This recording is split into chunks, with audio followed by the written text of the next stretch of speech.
Hello everyone, good morning. तो finally 2 से 3 दिन के गैप के बाद हम लोग वापस मिल रहे हैं एमएससी रिज्यूम करने के लिए। बट इस बीच आप लोगों का वीकेंड भी था, तो सबसे पहले मुझे इन्फॉर्म करो कि कैसा गया वीकेंड, और मोस्ट इम्पॉर्टेंट पार्ट की टेस्ट कैसा गया आपका।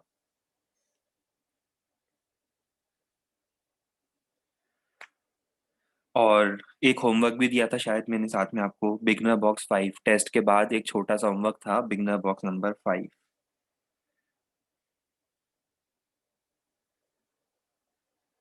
वो भी कंप्लीट हो गया। ठीक है, गुड। टेस्ट मॉडरेट था। अच्छा, ठीक है। उसकी भी एनालिसिस होगी डाउट क्लास में, पेपर डिस्कशन के फॉर्म में। उसकी भी जब हम एनालिसिस करेंगे तब हम देखेंगे, तब पता चलेंगे क्वेश्चंस इजी थे, मॉडरेट थे, टफ थे, या तीनों का कॉम्बिनेशन थे। मीनवाइल, लास्ट टर्न का रिकैप। आप लोगों को याद आ रहा होगा, लास्ट टर्न पर हम लोगों ने स्टार्ट किया था concept of magnetic dipole moment. याद है मैग्नेटिक डायपोल मोमेंट का मीनिंग? कोई भी क्लोज्ड करंट कैरिंग लूप कैसे एक्ट करता है? It acts as a magnetic dipole, जिसके दो पोल होंगे, नॉर्थ और साउथ पोल। तो फिर इसकी वैल्यू क्या होगी? इसकी वैल्यू होगी आई इंटू ए, करंट इंटू एरिया। डायरेक्शन में एरिया की डायरेक्शन देनी है, और एरिया को डायरेक्शन देने के लिए RHTR, right hand thumb rule का यूज करना है। फिर इसके बाद हमने इस पर एक क्वेश्चन करके बनाने के बाद आपको ये पूरा टेबल बनवाया था आपसे, ये याद आ रहा है? सेम जो कंपैरिजन था जो हम लोगों ने इलेक्ट्रिक फील्ड में लिखा था, वही फॉर्मूले हमें यहाँ पर मैग्नेटिक फील्ड में भी नोट करने हैं। बस डिफरेंस क्या होता है, पी की जगह इलेक्ट्रिक डायपोल की जगह magnetic dipole moment, electric field की जगह magnetic field. 1/4 pi epsilon not की जगह म्यू 0/4 पाई, और अल्टीमेटली 1/एप्सिलॉन नॉट के प्लेस पर म्यू नॉट। ये सेट ऑफ सब्स्टिट्यूशंस हैं जो आपको करने हैं। जितना मुझे याद आ रहा है हम लोगों ने यहाँ तक कंप्लीट कर लिया था। क्वेश्चन स्टार्ट करने हैं उससे पहले ये स्टेटमेंट बच गया था लिखना। ये स्टेटमेंट भी नोट कर लो। शायद हम लोग इतना नोट नहीं कर पाए थे, ये स्टेटमेंट भी नोट कर लो, उसके बाद हम लोग फिर क्वेश्चन स्टार्ट करेंगे।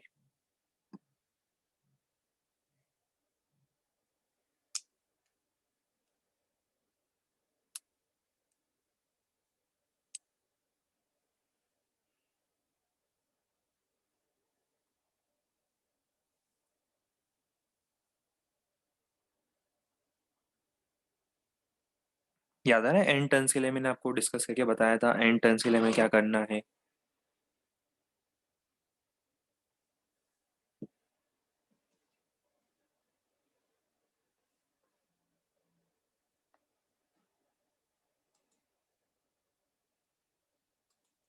ऊपर का अगर किसी का रिमेनिंग है तो उसका फोटो ले लो अभी। आप इसका कंप्लीट एक फोटो ले लो अब, और ये टेबल फिर आप इजीली बाद में कंप्लीट कर सकते हो।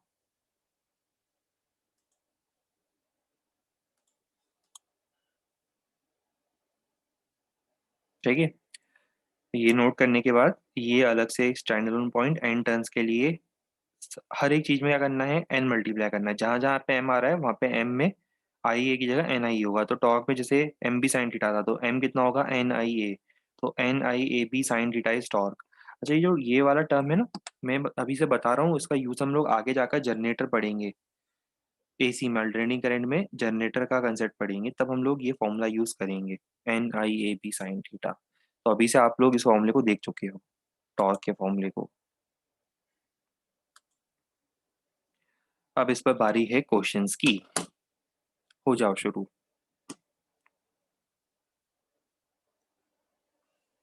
क्वेश्चन नंबर 1, स्क्वायर फ्रेम है, आपको फाइंड करना है इसका एम।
बिल्कुल, सबसे पहले हम लिखेंगे आई कितना है 5, एरिया कितना है 4, एम कितना,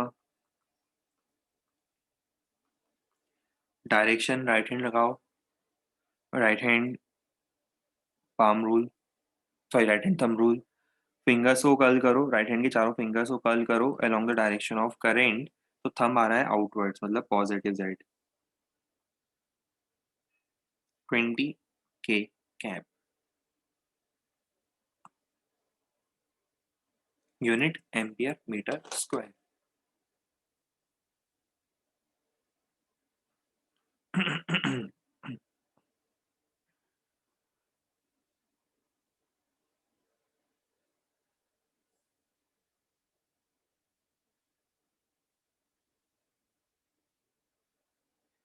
अब ये डायग्राम क्लियर हो रहा है आपको? ये 3D में बना हुआ डायग्राम है। एक सेमी सर्कुलर लूप है जो रखा है मैंने वाई जेड प्लेन में, उसका डायमीटर देखो जेड एक्सिस पर है।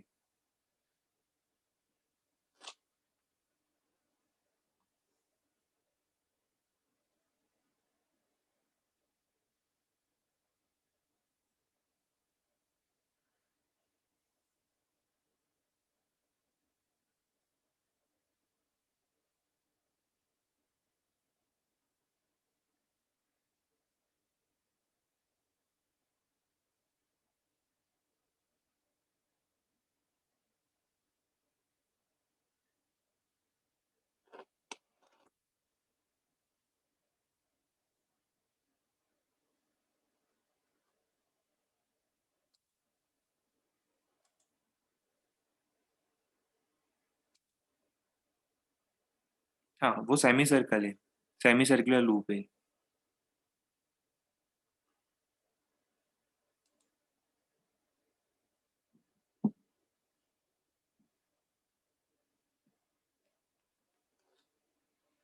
मेरे ख्याल से हमें थोड़ा ऐसा बनाना चाहिए था इस टाइप से, 3D में, राइट?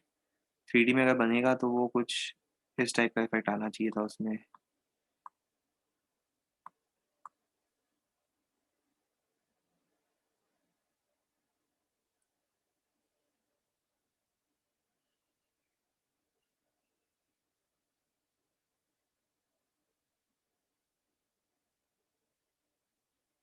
पर वैसे मीनिंग तो क्लियर है ही, आंसर भी आ गया होगा।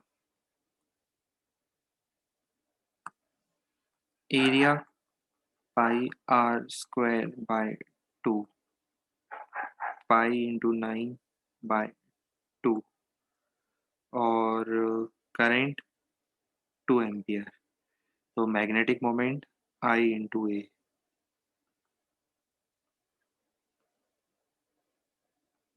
Direction towards positive X that is I cap. I cap की तरफ समझ में आ रहा है क्यों है? वैसे भी वाई जेड प्लेन में तो मैग्नेटिक मोमेंट इसके परपेंडिकुलर ही होगा, और उसमें भी positive x right hand thumb rule.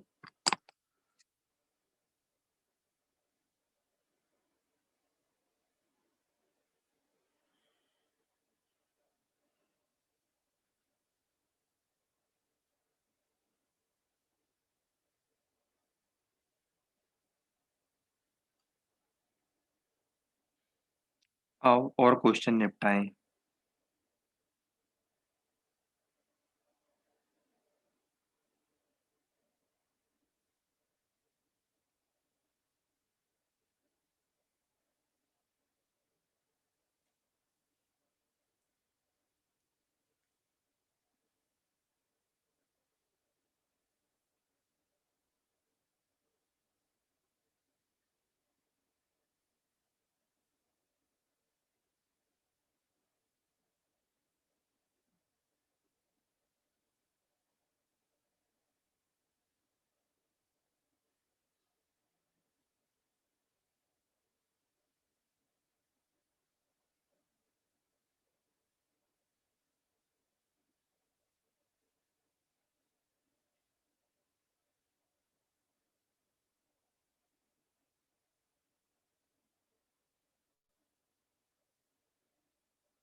बिल्कुल सही। जो हमारा यहाँ पे मेथड यूज़ होगा वो ये होगा, बी इक्वल टू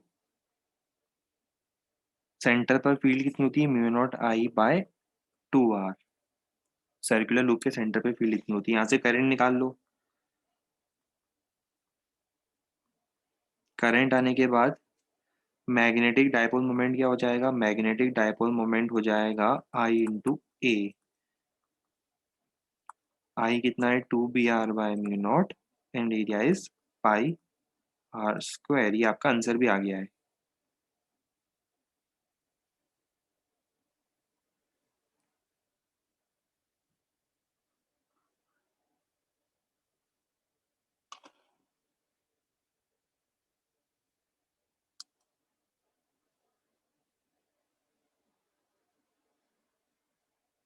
हमें लगता है कि किसी का कैमरा शायद ऑन है, ऐसा फील आ रहा है हमें, देखते हैं। बंद हो गया शायद।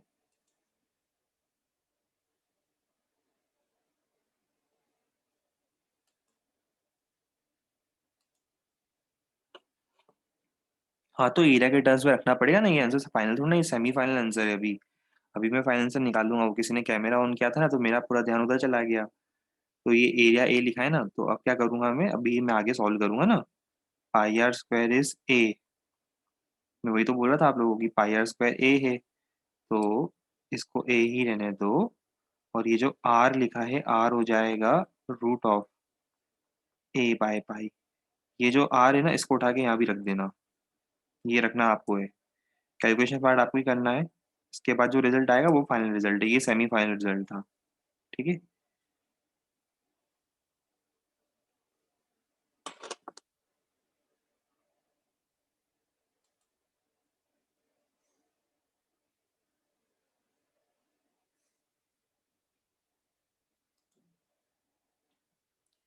वो आएगा ए की पावर 3/2 के टर्म्स पे ना, ए और ये ए का रूट, तो ए की पावर 3/2 के टर्म्स में आपका आंसर आने वाला है।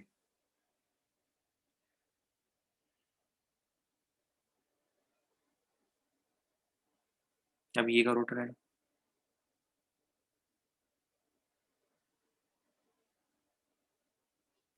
ये जो आप डायरेक्शन देख रहे हो दूसरे वेक्टर की, एक्चुअली एम वेक्टर की या एरिया वेक्टर की डायरेक्शन गिवन है आपको।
आंसर वैसे आ गया होगा।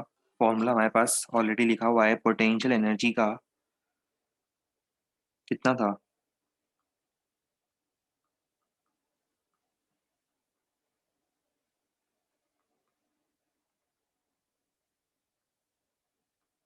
यही था। टॉर्क का पी क्रॉस ई और पोटेंशियल एनर्जी का माइनस पी डॉट ई, यहाँ पे minus M dot B, minus M B cos theta. अब देखो ये वाला टर्म तो सबका सेम है। आपको बस क्या करना है, माइनस कॉस थीटा की वैल्यू सबके लिए कंपेयर करनी है। कर लूंगी या कर दूं? जैसे इसमें कॉस थीटा कितना है, इसमें कॉस थीटा होगा वन, माइनस वन के इक्वल। कॉस थीटा खुद ही माइनस वन के equal, cos 180 degree, right. Minus one तो ये हो जाएगा प्लस वन, मतलब ये माइनस कॉस थीटा की वैल्यू हो जाएगी प्लस वन। इसमें जीरो, इसमें नेगेटिव और इसमें पॉजिटिव। बट ये जो पॉजिटिव वैल्यू होगी, मतलब वैसे कॉस थीटा नेगेटिव होगा पर माइनस कॉस थीटा पॉजिटिव होगा, राइट। कंफ्यूज तो नहीं हो रहे हो? ये सब वैल्यूज मैंने लिखी है माइनस कॉस थीटा के लिए।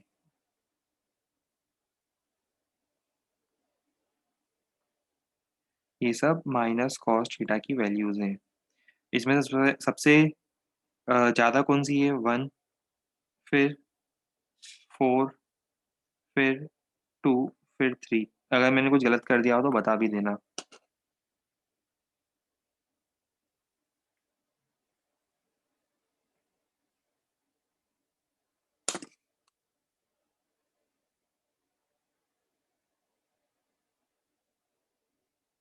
स्क्रीनिंग मतलब क्या होता है? स्क्रीनिंग मतलब पहले जैसे मेंस और एडवांस होते थे, अभी जैसे आपके, वैसे पहले क्या होता था, जेई के लिए अलग से, आईआईटी के लिए दो एग्जाम होते थे। पहले होता था स्क्रीनिंग, और स्क्रीनिंग पेपर ऑब्जेक्टिव होता था जिसके हेल्प से वो 5, 7, 10 हज़ार बच्चों को सिलेक्ट करते थे, और 10 हज़ार बच्चों में फिर रिटन टेस्ट होता था, इसको हम बोलते थे स्क्रीनिंग के बाद एडवांस पेपर, जिसमें 10 हज़ार बच्चे रिटन टेस्ट देते थे। तो ये पहला पेपर होता था उस समय।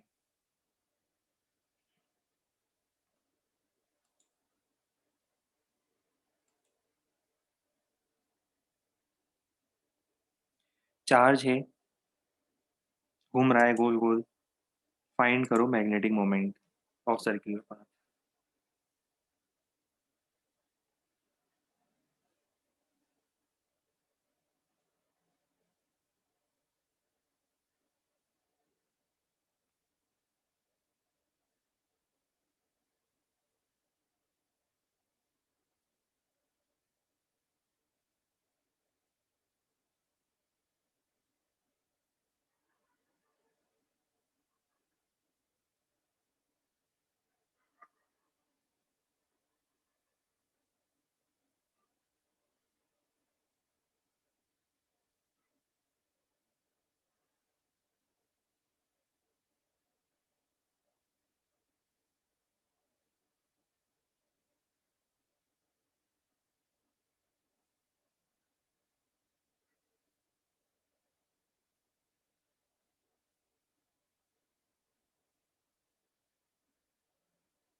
अरे भाई क्या आंसर आ रहा है? ये तो हम लोगों ने इलेक्ट्रोस्टैटिक्स में पढ़ा दिया था ना आप लोगों को। Current, Q by T, Q F. या चलो क्यू बाई टी लिख दो। और टाइम पीरियड कैसे निकालोगे? टाइम पीरियड निकालने का आपको पता है ना? टाइम पीरियड निकालने के लिए टाइम पीरियड वेर, मैं एक साल अलग से लिख देता हूँ, चलो ये भी अलग से लिख देता हूँ। Where time period is circumference divided by orbital velocity, 2 pi r is circumference divided by orbital velocity is time period। से करंट निकालो, q by t। करंट आने के बाद एरिया से मल्टीप्लाई कर दो।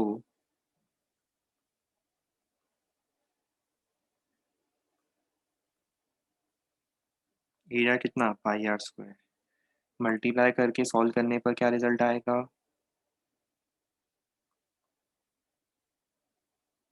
Q V R by 2।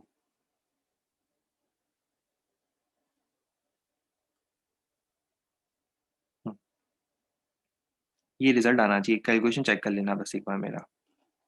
Note करो जल्दी से।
पाई आर के ऊपर? कहाँ पर? ये क्लियर है ना आपको? ये टाइम पीरियड हम लोगों ने यहाँ सब्स्टिट्यूट करा है। तो ये करंट जो है वो यहाँ से यहाँ आ जाएगा, और करंट आने के बाद करंट को मैंने यहाँ रखा, तो मुझे ये टर्म मिलेगा। और ये टर्म जो है ये हमारा एंड रिजल्ट है।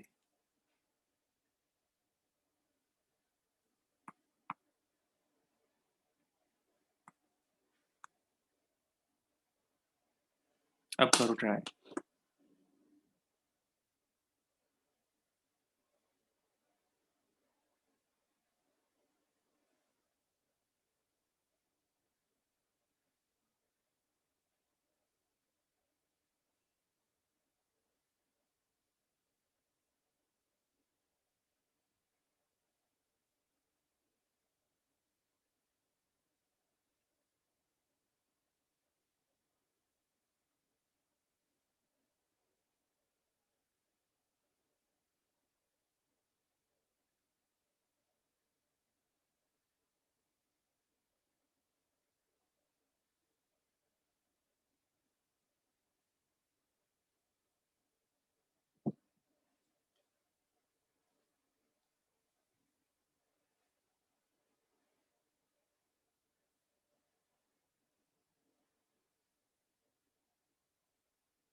आगे आंसर,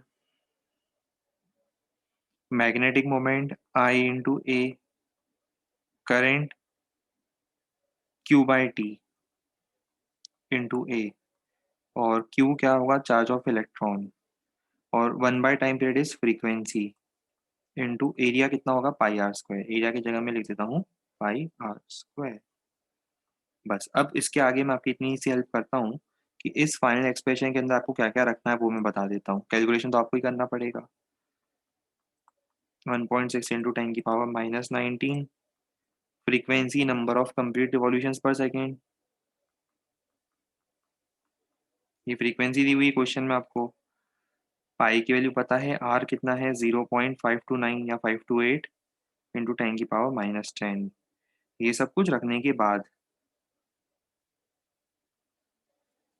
कैलकुलेट करने के बाद, ये आपका आंसर आ जाएगा।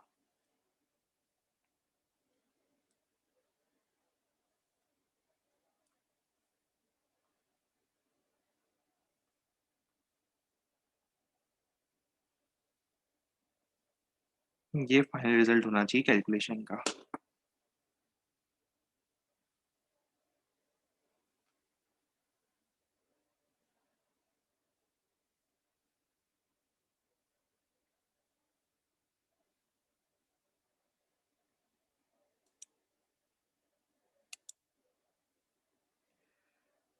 डन, बहुत बढ़िया।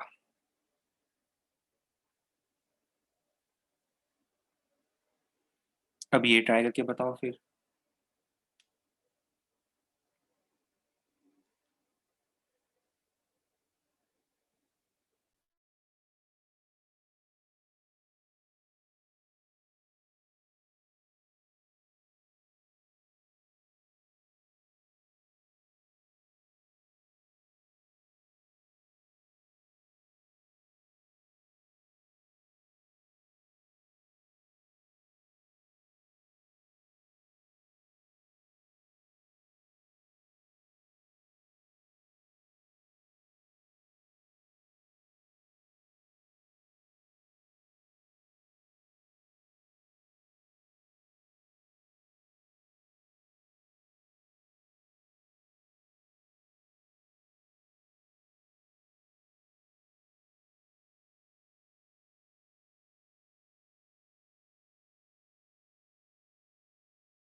रिजल्ट आ गया होगा, रिजल्ट ही आना चाहिए।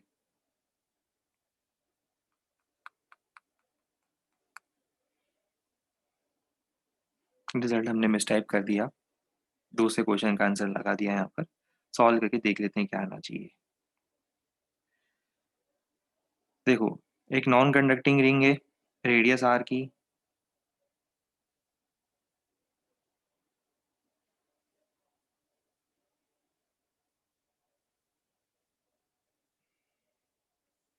इस पर एक चार्ज है क्यू, यूनिफॉर्मली डिस्ट्रीब्यूटेड। और ये कहाँ पर रोटेट कर रही है? अपने प्लेन के परपेंडिकुलर इस एक्सिस के अबाउट एंगुलर वेलोसिटी ओमेगा से ये गोल गोल रोटेट कर रही है। तो इसका मतलब मैं मानूं कि ये जो आउटर मोस्ट लूप है इसमें करंट होगा, क्योंकि चार्ज मूव कर रहा है तो इसमें करंट होगा। तो इसमें हम ऐसा लिख सकते हैं कि magnetic moment is equal to I into A. अब आई कितना? वही Q by T, time period 2 pi by omega. अभी तो समझ में आ गया होगा, क्यू बाई टी, और टी में टाइम पीरियड होगा, टाइम पीरियड होगा 2 पाई बाय ओमेगा। और ये लिखने के साथ साथ अब एरिया कितना? एरिया होगा पाई आर स्क्वायर। ये आपका फाइनल रिजल्ट होगा, थोड़ा कैलकुलेट जरूर कर लेना कितना आता है ये। आ जाएगा क्यू आर, पाई से पाई कैंसिल, ओमेगा बाई 2।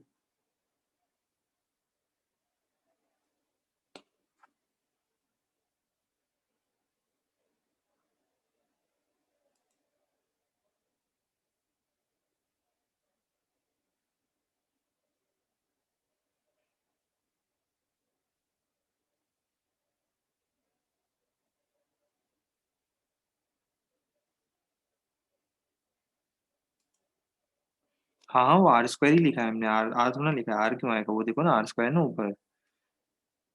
ऐसी गलती कैसे हो सकती है? वो तो ऊपर आर स्क्वायर लिखा है तो नीचे भी आर स्क्वायर ही लिखेंगे ना हम।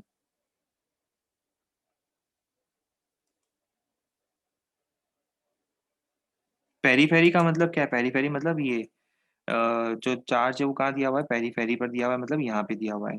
ये पेरीफेरी है, इस पे चार्ज दिया हुआ है।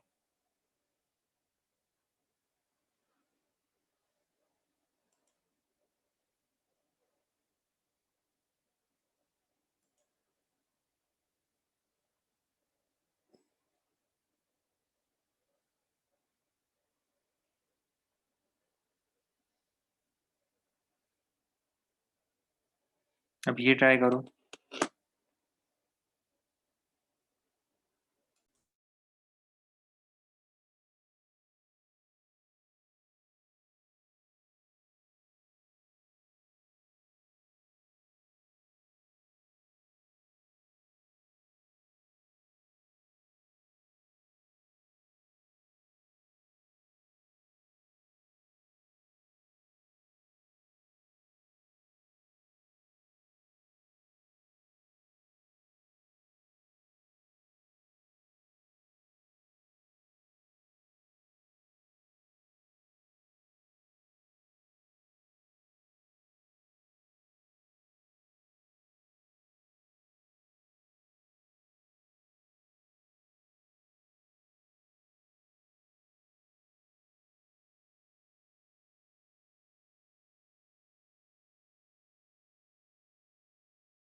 देखो सबसे पहले तो ये बाहर एक परमानेंट मैग्नेट रखा है। परमानेंट मैग्नेट की मैग्नेटिक फील्ड लाइंस होगी नॉर्थ से साउथ, है ना।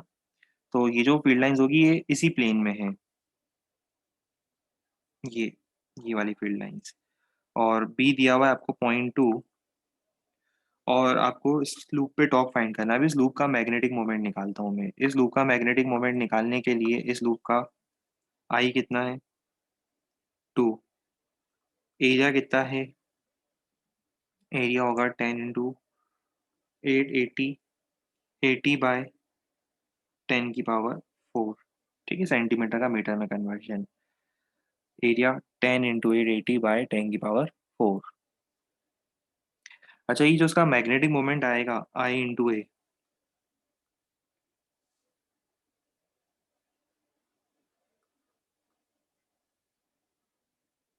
इसकी डायरेक्शन क्या होगी, इसकी डायरेक्शन होगी out of the plane, towards positive Z. तो अब इसका मतलब क्या होगा, एम और बी आपस में परपेंडिकुलर हो गए। और टॉर्क याद है, टॉर्क होता था MB sin θ।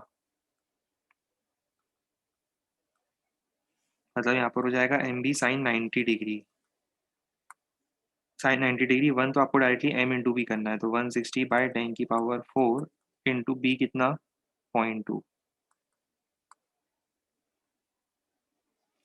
3.2 इंटू 10⁻³ इतना ही आएगा। वो जाएगा ऊपर 32, तो ये हो जाएगा 3.2 इंटू 10⁻³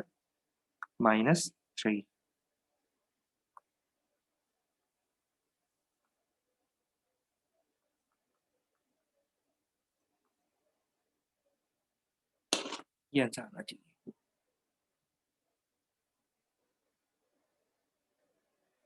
डायरेक्शन वाले पार्ट में किसी को भी कुछ भी प्रॉब्लम आए तो बता देना। काफी लोगों को शायद हो सकता है डायरेक्शन में प्रॉब्लम आती होगा भी, तो डायरेक्शन में कुछ सी दिक्कत हो बता देना। 100 है, 100 कहाँ है, कौन सा 100, कहाँ लिखना है 100?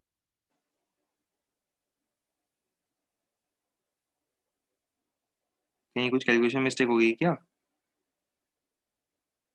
16 × 2 32, और ये 10⁻⁴, तो 10⁻³ सही तो करा है हमने। हाँ 100 टर्न्स हैं, 100 टर्न्स है, वो तो हमें पता है ना, 100 टर्न्स हैं। 100 टर्न्स है ना, हमने कहा मना करा नहीं है, जब क्वेश्चन में लिखा है तो सॉल्यूशन में भी लिखेंगे ना।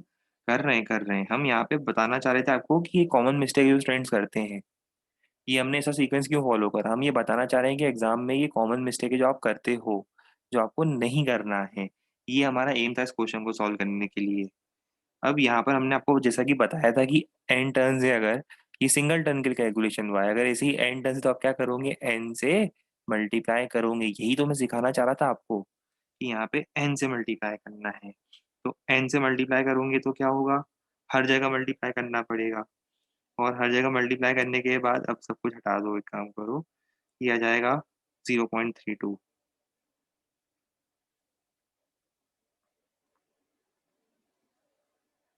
ये आपका फाइनल आंसर आना चाहिए।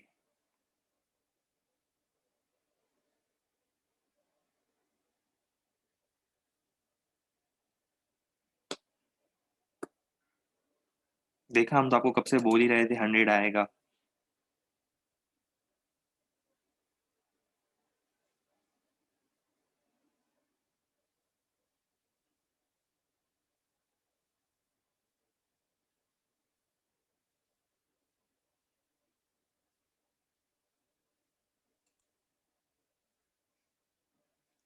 डायरेक्शन बता दें, देखो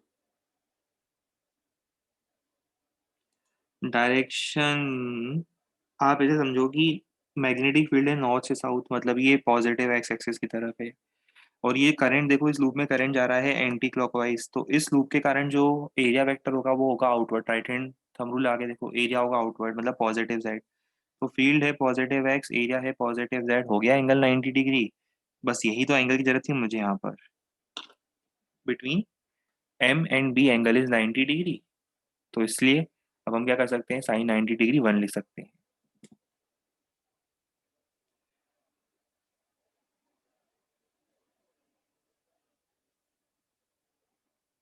अभी एक काम सुनो, करो सुनो। ये जो पूरा डायग्राम है ना, एक्स वाई प्लेन में बना है। मतलब मैं समझा देता हूँ क्या है। एक्स वाई प्लेन के अंदर ही, उसी प्लेन में वो कॉइल रखी है, और उसी प्लेन में वो मैग्नेटिक फील्ड देखो कैसे जा रही है, 30 डिग्री पर जा रही है एक्स वाई प्लेन में। जेड डायरेक्शन में इसमें से कुछ भी नहीं है अभी। कॉइल भी एक्स वाई प्लेन में रखी है, और एक्स वाई प्लेन में ही मैग्नेटिक फील्ड है।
देखो, इसमें सिंपल सी बात ये है कि डायरेक्शन का थोड़ा सा रिलेवेंस देखना है बस हमें।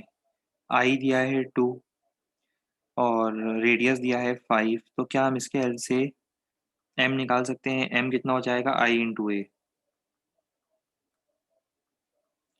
तो पहले तो ये वैल्यू निकाल लेते हैं।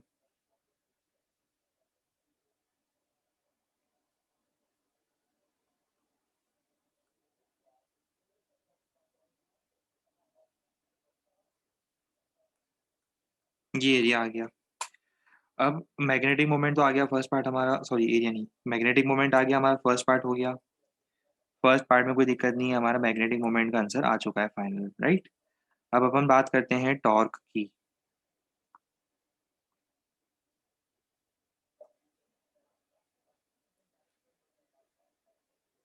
Torque M B sine theta. m कितना 50 पाई, b कितना 0.5, और ये साइन थीटा कितना होगा, साइन थीटा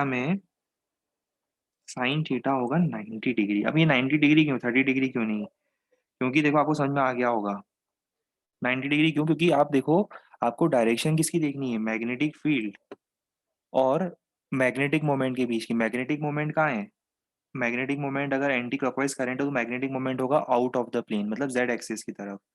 मैग्नेटिक मोमेंट है जेड की तरफ और मैग्नेटिक फील्ड है एक्स वाई प्लेन में, तो एक्स वाई प्लेन और जेड एक्सिस ऑब्वियस सी बात है आपस में परपेंडिकुलर होंगे। एक है out of the plane, magnetic moment है आउट ऑफ द प्लेन और मैग्नेटिक फील्ड है इस प्लेन के अलोंग, तो इसका मतलब एंगल 90 डिग्री, साइन 90 डिग्री 125 पाई। किसी को कोई प्रॉब्लम हो तो बता दो, अभी आंसर में किसी पोर्शन में कोई डाउट हो पूछ लो।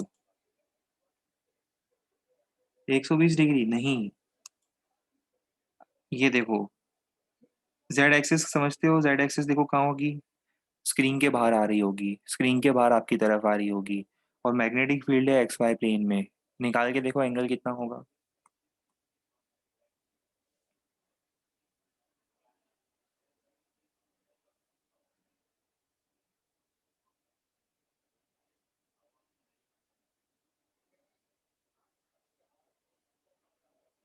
अभी किसी को डाउट है फिर से बता दो, और किसी को कंफ्यूजन हो।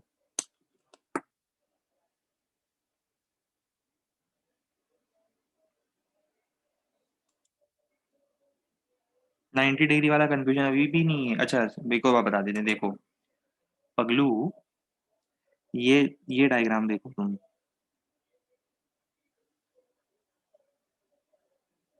ये वाला डायग्राम, इसमें बताओ मुझे कि मैग्नेटिक डाइपोल मोमेंट इस कॉइल का कहाँ है,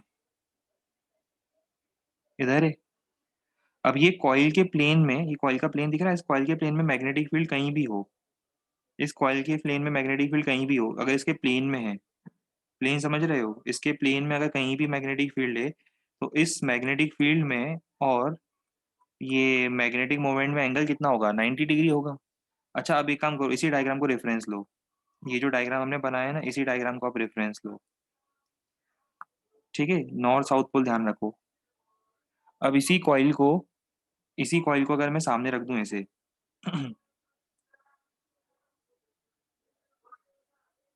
डायग्राम अपन यहाँ बना देते हैं।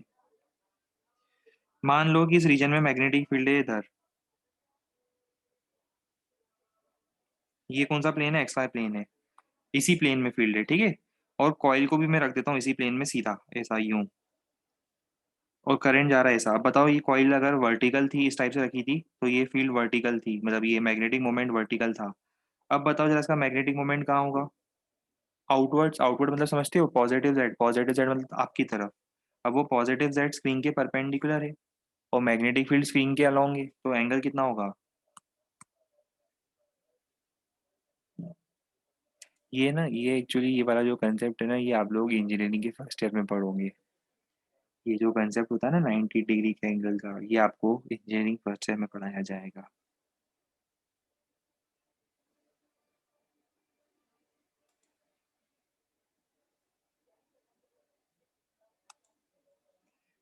लो अब ये क्वेश्चन ट्राई करो जल्दी से।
क्वेश्चन को वेक्टर फॉर्म में सॉल्व करना पड़ेगा आपको, क्रॉस प्रोडक्ट निकालना पड़ेगा। हम करेंगे आपकी हेल्प, 60 सेकेंड्स और दे रहे हैं, सब लोग ट्राई कर लें, फिर हम सबकी हेल्प करेंगे।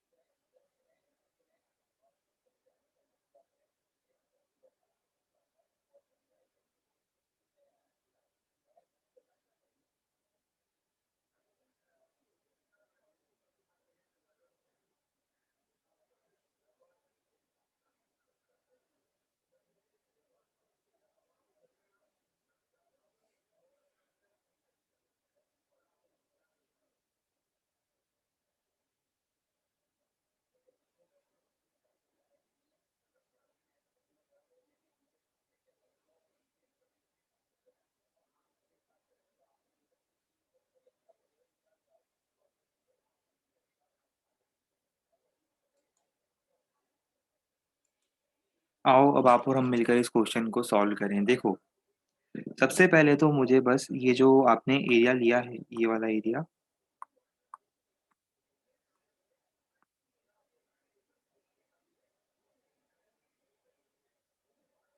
सिर्फ इसकी वैल्यू बताओ। अभी डायरेक्शन की तो बाद में बात करूंगा मैं, सिर्फ इसकी वैल्यू बताओ। 4 2 8 है ना, इसकी वैल्यू होगी 8 के इक्वल।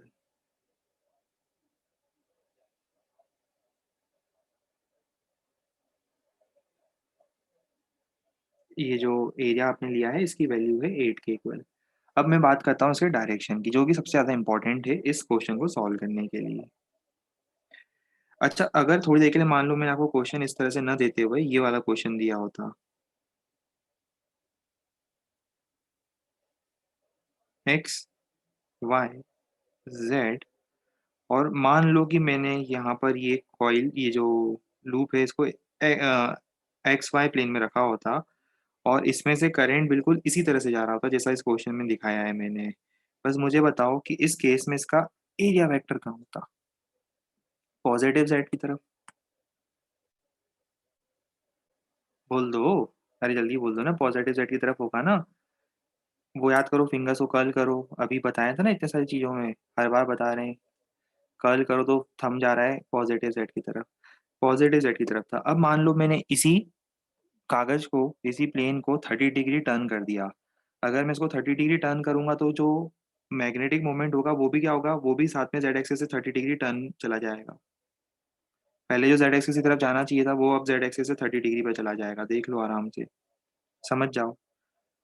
पहले जेड एक्सिस पर था, पुरानी पोजीशन थी जेड एक्सिस पर जब आप इसको टर्न कर दोगे, जैसे ही आपने इसको टर्न कर दिया 30 डिग्री से, तो वो परपेंडिकुलर डायरेक्शन जो है वो भी 30 डिग्री से टर्न हो जाएगी। पर एक बात तो है, डायग्राम तो मैं बड़े गजब बनाता हूँ, मतलब बिल्कुल 3D 4D डायग्राम बना देता हूँ मैं। और आप लोगों को तो पता है मैं खुद की तारीफ खुद से करता नहीं हूँ, पर बाकी देखो डायग्राम कितने सटीक डायग्राम बने हैं, इतने एक्यूरेट डायग्राम बने हैं कि क्या बताऊँ आप लोगों को। मजा आ गया डायग्राम बना के इसका तो।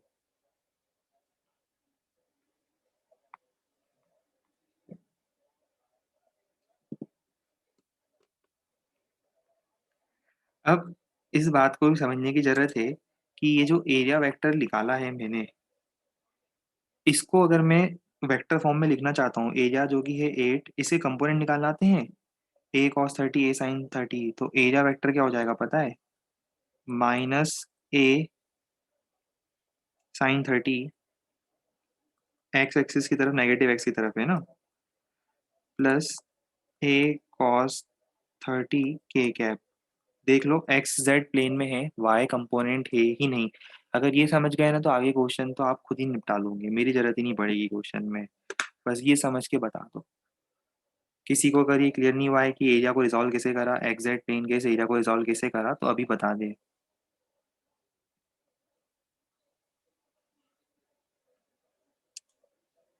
क्लियर है, बहुत बढ़िया।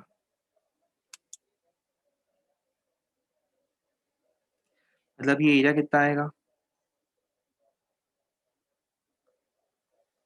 माइनस, एरिया था 8 है ना, तो ये हो जाएगा -4 आई कैप प्लस 4√3 के cap.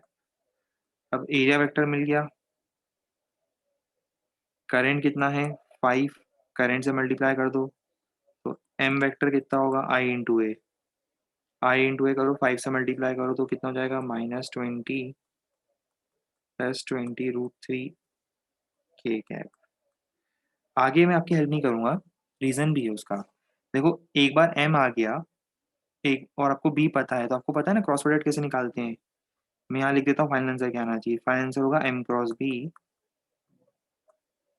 Which is equal to I J K. M कितना आया -20 और 20√3।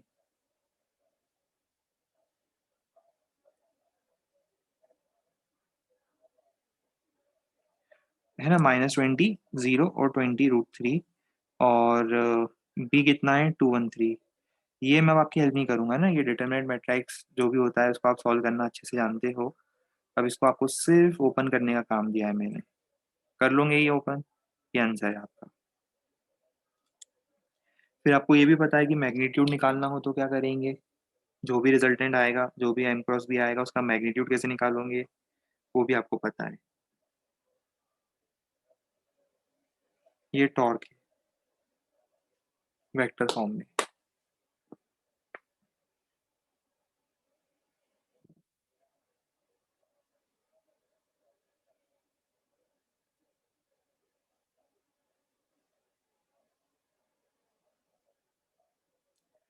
एक क्वेश्चन और करके बताओ।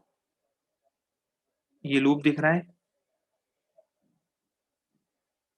ये लूप कुछ इस तरह से रखा है।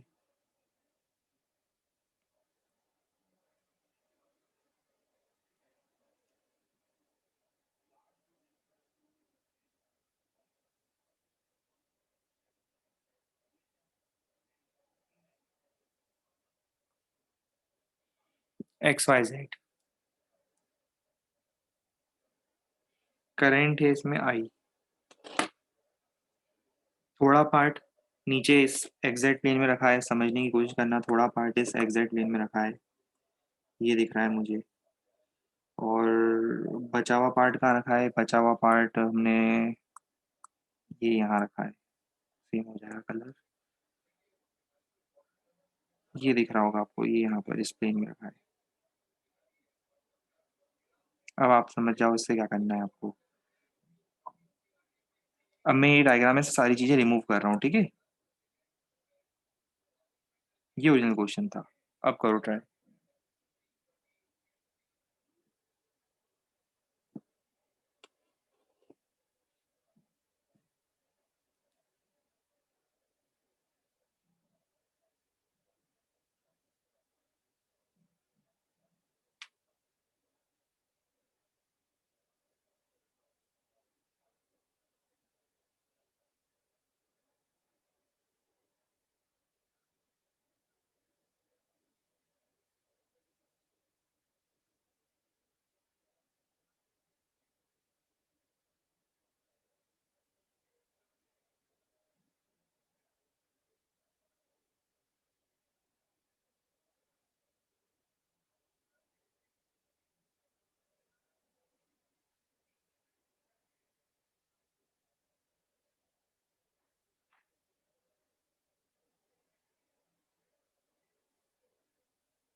देखो यहाँ पर आपको एक्चुअली आइडियली करना क्या चाहिए, डायरेक्टली आपको कोई क्लोज लूप नहीं दिख रहा है।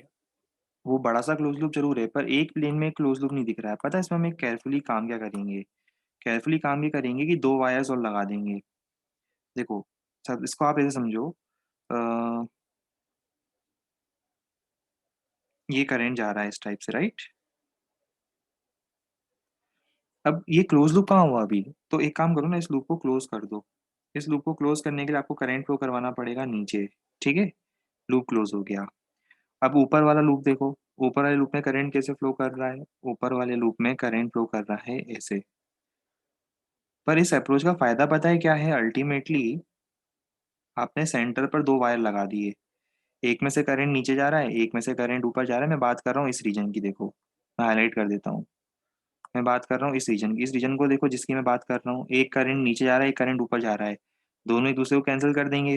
अल्टीमेटली मान लूँ वहां पे कोई वायर नहीं था, है ना। पर हमारा काम हो गया। हमारा काम कैसे हो गया, हमारा काम ऐसे हो गया कि हमें अब दो क्लोज लूप मिल गए। हमें दो क्लोज लूप मिल गए। पहला तो ये ब्लू वाला है, ब्लू वाले का कैलकुलेशन ब्लू में है। बताओ इसके लिए एम कितना होगा, आई इंटू ए। एरिया कितना है, L1 L2। डायरेक्शन बताओ इसकी कहाँ आएगी, टुवर्ड्स पॉजिटिव वाई। समझ में आ रहा है, right hand thumb rule. Towards positive Y means J cap. इसको मैं लिख देता हूँ M1 वेक्टर। रेड वाले के लिए M2 वेक्टर बताओ, इसकी डायरेक्शन कहाँ होगी। लगाओ राइट हैंड थंब रूल, लगाओ राइट हैंड थंब रूल से इसकी डायरेक्शन होगी टुवर्ड्स पॉजिटिव एक्स। तो आपका नेट एम कितना आ रहा है, एम आ रहा है I L1 L2 I cap plus J cap. और अगर मैग्नीट्यूड वाइज कोई हमसे पूछ ले तो हम बोलेंगे it is equal to I L1 L2 √2। ये रिजल्ट है।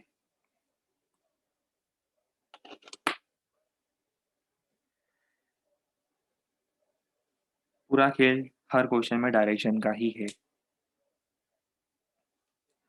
अच्छा अभी एक टर्न के लिए रुक जाना, कल का जो टर्न है ना, कल हमारा ये वाला पोर्शन जो है लगभग कंप्लीट हो जाएगा, तब हम आपको बिगनर बॉक्स 6 होमवर्क दे देंगे। बिगनर बॉक्स 5 तक तो हो गया होगा आपका। बिगनर बॉक्स 6 के लिए एक टर्न और वेट करना, नेक्स्ट टर्न का होमवर्क होगा बिगनर बॉक्स 6, मतलब ट्यूसडे का होमवर्क होगा, आज का नहीं। ठीक है, आज केमिस्ट्री में ऐसा होमवर्क करो, कल फिजिक्स के लिए टाइम बचा के रखना। चलो आगे कल कंटिन्यू करते हैं। Good bye and take care.